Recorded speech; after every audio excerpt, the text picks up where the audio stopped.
Welcome. This is Leadership Wednesdays. Again, very exciting time. Now, I will never stop reminding every one of us who is watching these videos. All things rise and fall on leadership. I'll keep saying this until it becomes part of our system, part of our philosophy, because I believe it. All things rise and fall on leadership. Do you want to have a successful business? Work on your leadership. Do you want to have a successful ministry? Work on your leadership. Do you want to have a successful home? Work on your leadership. Everything rises and falls on leadership. I remember when I was in school and we were doing a course or a unit on leadership. Now, the school I was in was a Bible school. And so people when they go to Bible schools, people expect you to study the Bible from Genesis to Revelation. And yes, that happens, though we don't study book by book, but there is portions and themes in the Bible. But one of the units that we did was a unit on leadership. And I was doing my diploma in Bible and theology, and we did this leadership unit. And it resonated with me so much that I desired to pursue leadership as a discipline or as a career path. And so I took up leadership and I learned so much, and I'm still learning, and there's so much to learn about leadership.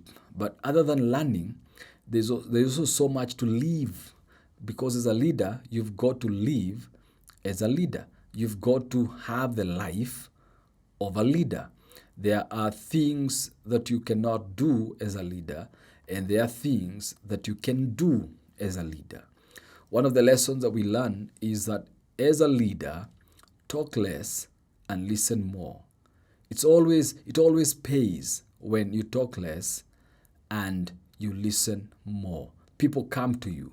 People want to hear you. People want to listen to you.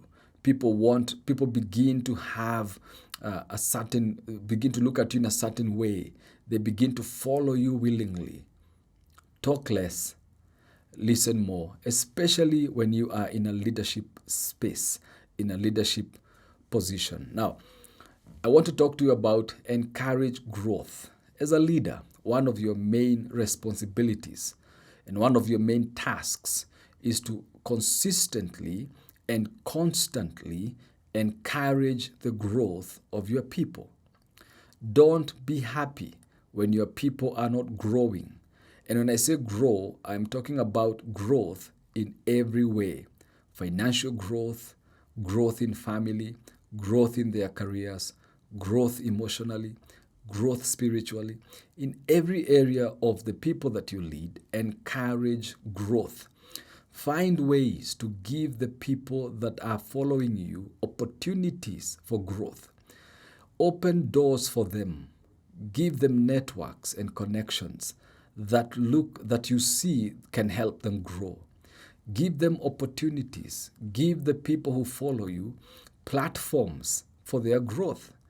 That way, you will become an immortal leader. In other words, when I say immortal, I mean you'll become a leader who will never come to an end, because you are using the Bible's principle of multiplication. In the book of Genesis, we see that God commands the human being, Adam and Eve, to multiply. And this is a leadership principle. It is a leadership law that you have to multiply as a leader. So several things I want to give you, like 3 things I think, that can assist you in encouraging growth. The number one thing that I want to say is support personal and professional development. Fund it if you can. Open doors for your people if you can.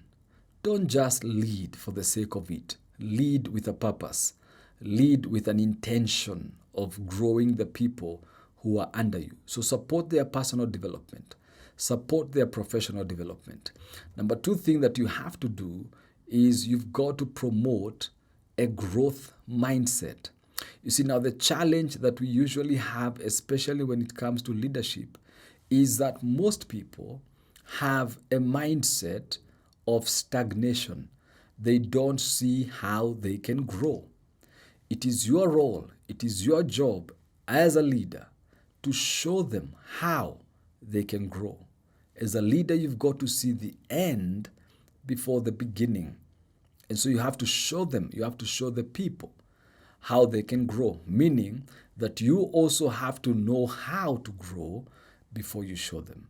And the number 3 thing is that you've got to create a positive environment.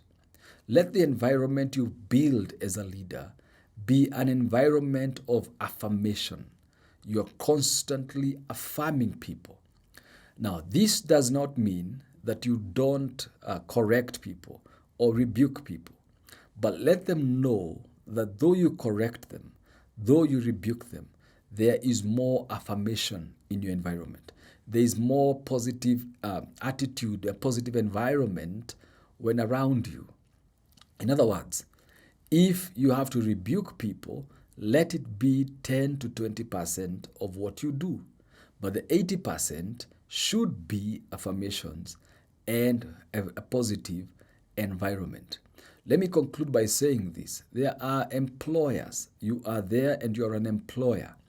By the fact that you are an employer, there are people who are following you. Now, that doesn't mean that you're a leader, but you have a position of influence. You cannot motivate people by threatening to fire them.